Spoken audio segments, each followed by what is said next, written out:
में हम एक ऐसे विषय पर बात करने वाले हैं जिसने आजकल शिक्षा जगत में एक तरह से हलचल मचा रखी है। बात हो रही है कॉम्पिटिटिव एग्जाम्स की तैयारी के भारी भरकम प्रेशर और हमारी पारंपरिक स्कूली शिक्षा के उसूलों के बीच होने वाले सीधे टकराव की। और इस पूरी बहस के बिल्कुल सेंटर में खड़ा है एक बहुत ही जाना माना शब्द, डमी एडमिशन। तो आइए एक माँ और एक स्कूल प्रिंसिपल के बीच हुई एक बड़ी ही दिलचस्प और तीखी बातचीत के जरिए इस पूरी दुविधा को एकदम गहराई से समझते हैं। चलिए सीधे इसमें गहराई से उतरते हैं। इस पूरी चर्चा की शुरुआत होती है एक माँ के बहुत ही सीधे लेकिन उतने ही परेशान कर देने वाले सवाल से।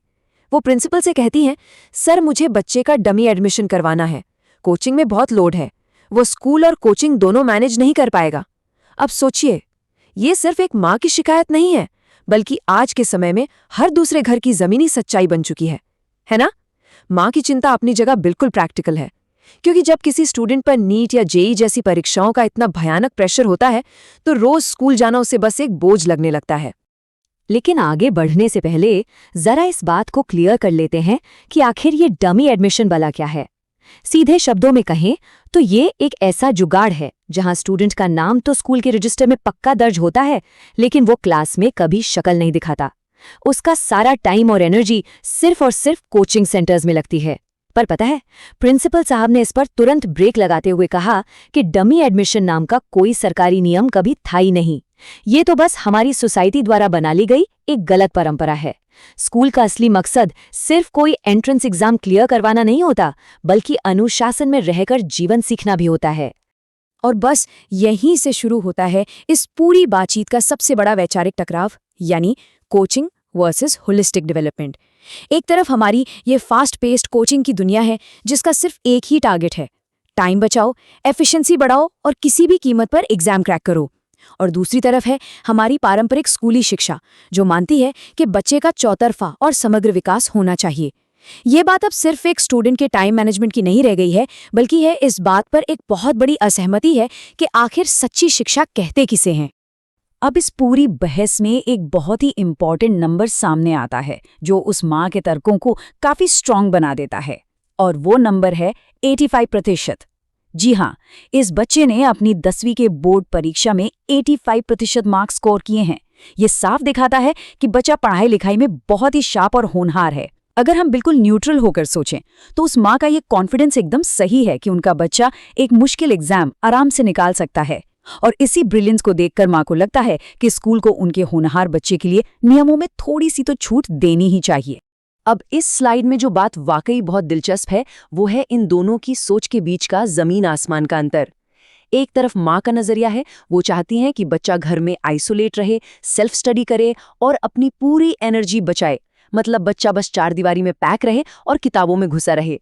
इसके बिल्कुल उलट प्रिंसिपल साहब का विजन एकदम अलग है। वो साफ कहते हैं कि देखिए, बच्चा कोई रोबोट या मशीन नहीं है, घर में ऐसे बंद रहने से तो उसकी ग्रोथ ही रुक जाएगी। स्कूल का माहौल, दोस्तों के साथ उठना बैठना और प्रैक्टिकल नॉलेज, ये सब एक स्टूडेंट की पर्सनालिटी बनाने के लिए बहुत ही क्रूशियल है। इसी तीखी बहस के बीच माँ एक और बहुत ही प्रैक्टिकल सी चिंता सामने रखती हैं। इसे हम भाषा की रुकावट या लैंग्वेज बैरियर का मिथ कह सकते हैं। माँ का तर्क है कि उनका बच्चा तो बचपन से इंग्लिश टू इंग्लिश पढ़ा है। अब अगर वो एक हिंदी मीडियम वाले स्कूल में रोज जाएगा तो वहां के टीचर्स उसे कैसे समझा पाएंगे।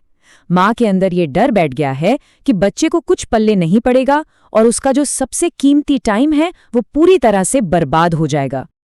लेकिन प्रिंसिपल साहब इस लैंग्वेज वाले तर्क को भी पूरी तरह से खारिज कर देते हैं। उनका बड़ा ही सॉलिड पॉइंट है कि भाषा कभी भी कुछ नया सीखने के रास्ते में दीवार नहीं बन सकती।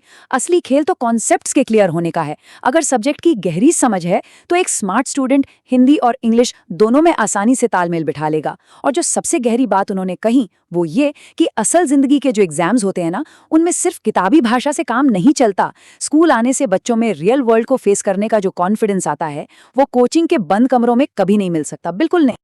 अब जब थियरी और प्रैक्टिकल दोनों तर्क काम नहीं आते तो ये बातचीत एक अलग ही मोड़ ले लेती है। बात आ जाती है एथिक्स और अटेंडेंस को लेकर होने वाली सौदेबाजी पर। यह देखना सच में काफी हैरान करने वाला है कि कैसे एक पेरेंट अपने बच्चे के फ्यूचर को सिक्योर करने की उस गहरी चाहत में स्कूल के सेट रूल्स के साथ धीरे धीरे कॉम्प्रोमाइज करने की कोशिश करने लगता है। चलिए आगे बढ़ते हैं और देखते हैं कि ये सौदेबाजी कैसे आकार लेती है। देखिए इसका प्रोग्रेशन। स्टेप नंबर 1, बच्चा बिल्कुल स्कूल नहीं आएगा, आप बस सीधे एग्जाम के टाइम अटेंडेंस देख लेना। जब प्रिंसिपल इससे सिरे से मना कर देते हैं तो आता है स्टेप नंबर 2। चलिए सर, एक बीच का रास्ता निकालते हैं, बच्चा हफ्ते में बस 3 दिन स्कूल आ जाएगा। और जब ये भी इम्पॉसिबल बताया जाता है तो फाइनली स्टेप नंबर 3, ठीक है 4 दिन भेज दूंगी, पर इससे एक भी दिन ज्यादा नहीं। ये पूरी सीरीज बहुत ही सटीकता से दिखाती है कि कैसे अपनी सुविधा के हिसाब से नियमों को तोड़ने मरोड़ने की एक हताश कोशिश की जा रही है। पर इन सारी सौदेबाजियों और बार्गेनिंग के जवाब में प्रिंसिपल का जो रिएक्शन है वो इस पूरी बातचीत की सबसे मजबूत नैतिक रीढ़ है। वो एकदम दो टोक शब्दों में दृढ़ता से कहते हैं, मैं हाजिरी के सौदे नहीं करता। ये एक सरकारी स्कूल है और यहाँ एक सत्यनिष्ठ प्रिंसिपल बैठा है। ये कोई साधारण डायलॉग नहीं है, बल्कि एक बहुत ही स्ट्रिक्ट बाउंड्री है जो उन्होंने खींच दी है। वो साफ कर देते हैं कि एक स्कूल की इज्जत और गरिमा सिर्फ और सिर्फ उसके अनुशासन से चलती है, न कि सुविधा अनुसार किए गए छोटे-मोटे समझौतों से। और ये बहुत ही शानदार तरीके से दर्शाता है कि कैसे प्रिंसिपल साहब एक स्मार्ट बच्चे के लिए नियम तोड़ने की इस मांग को एक बेहद खतरनाक मिसाल मानते हैं। उनकी फिलॉसफी बिल्कुल शीशे की तरह साफ है। अगर आपका बच्चा होशियार है तो उसे ये सिखाना और भी ज्यादा जरूरी है कि सफलता के लिए कोई शॉर्टकट नहीं होता। जरा सोचिए, ये तो जीवन भर काम आने वाली सीख है। अगर आज हम तेज दिमाग वाले बच्चों के लिए रूल्स को साइड में रख देंगे तो वो जिंदगी भर यही सीखेंगे कि अपने दिमाग के दम पर किसी भी व्यवस्था को मैनिपुलेट किया जा सकता है। इंटेलिजेंस को नियमों से भागने का हथियार नहीं बनाया जा सकता। आखिरकार ये पूरी चर्चा सिर्फ एक स्कूल एडमिशन के मुद्दे से बहुत आगे निकल जाती है। ये बात आ टिकती है हमारी सोसाइटी की उस सबसे बड़ी जिम्मेदारी पर, जो है मशीन नहीं बल्कि अच्छे नागरिक बनाना। हमारे एजुकेशन सिस्टम का मेन गोल सिर्फ ऐसी मशीनें तैयार करना नहीं है जो एग्जाम्स में टॉप रैंक ले आएं, बल्कि ऐसे जिम्मेदार इंसान गढ़ना है जो रूल्स की रिस्पेक्ट करे और कल को समाज में अपना एक पॉजिटिव योगदान दे। तो इस बातचीत के एंड में हमारे सामने दो एकदम क्रिस्टल क्लियर रास्ते आ जाते हैं। एक तरफ है डमी स्टूडेंट का रास्ता, जिसका इकलौता गोल है कोचिंग के बंद कमरों में घुटकर एक रैंक बनाने वाली मशीन बन जाना। और दूसरी तरफ है एक सच्चे विद्यार्थी का रास्ता, जो रोज स्कूल जाता है, लैब और लाइब्रेरी जैसी सुविधाओं का फायदा उठाता है और सबसे इम्पोर्टेंट एक जिम्मेदार सिटीजन बनकर बाहर निकलता है। यहाँ प्रिंसिपल साहब का फाइनल अल्टीमेटम बिल्कुल सेट है। स्कूल के दरवाजे आपके लिए हमेशा खुले हैं, लेकिन शर्त वही पुरानी है, रेगुलर अटेंडेंस और नियमित उपस्थिति। और इसी के साथ ये पूरा विश्लेषण अपने अंतिम और सबसे थॉट प्रोवोकिंग पड़ाव पर पहुंचता है। ये पूरी चर्चा सच में सोचने पर मजबूर कर देती है। क्या एक स्टूडेंट का फ्यूचर सिर्फ एक डमी के रूप में परिभाषित होना चाहिए, या फिर उसे एक सच्चे विद्यार्थी के रूप में अपनी पहचान बनानी चाहिए? आखिर शिक्षा की असली कीमत क्या है? कागज की मार्कशीट पर छपी हुई एक रैंक, या फिर वो कॉन्फिडेंस, अनुशासन और सर्वांगीण विकास जो पूरी जिंदगी भर साथ निभाता है?